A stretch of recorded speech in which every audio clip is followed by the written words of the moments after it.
In this video, I'm going to give you a basic overview of the video production workflow. Now, you might already have a pretty good handle on that, so I'm not going to go into too many details here. What I want to do is set up some other tutorials in this section where I discuss the production workflow in some more detail. And then throughout the rest of the course, I'll deal with the specifics of all the various production techniques that you can use inside Premiere Pro. But the next tutorials coming up following this will cover things like, what is a nonlinear editor? I'll give you some shooting tips.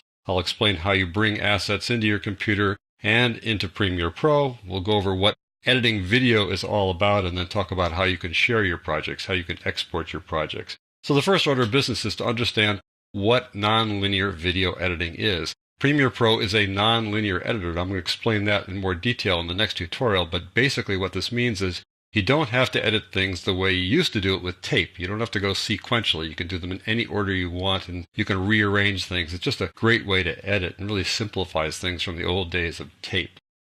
So the first order of business in your nonlinear video editing process is to do something you would have done whether it was nonlinear or not, and that is to shoot the original raw video footage. Typically, when you do that, you create files that are stored on like flash cards or hard drive or DVD, or you can shoot that onto tape. In any event, you need to get that video into your computer. If it's file-based, which is really the main thing that people do these days and really the best way to go about it, you simply move those files to the computer. It's fairly easy to do that.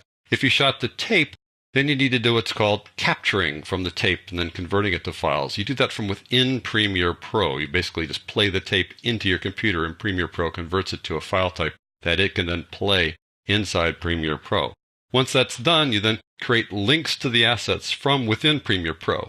If you capture, those links are created automatically. If you move files to the computer, you need to go out there and import those files, as it's called, into Premiere Pro. You're not actually moving them, you're just creating links to those files. Once you've got those files linked inside Premiere Pro, you start doing editing.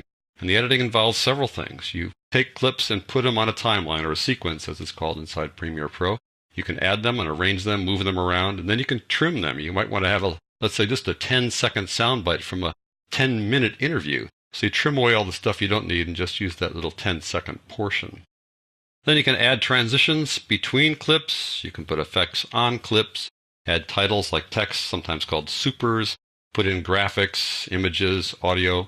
All sorts of things go on when you do the editing. This is the whole process. When you're done editing the clips, you then export it or share your edited, finished project. This is the important thing. People cannot see your project when it's inside Premiere Pro unless they've got Premiere Pro too. So you need to create some kind of a file that they can then see on their computers or whatever kind of hardware device they're looking at, or online, for example.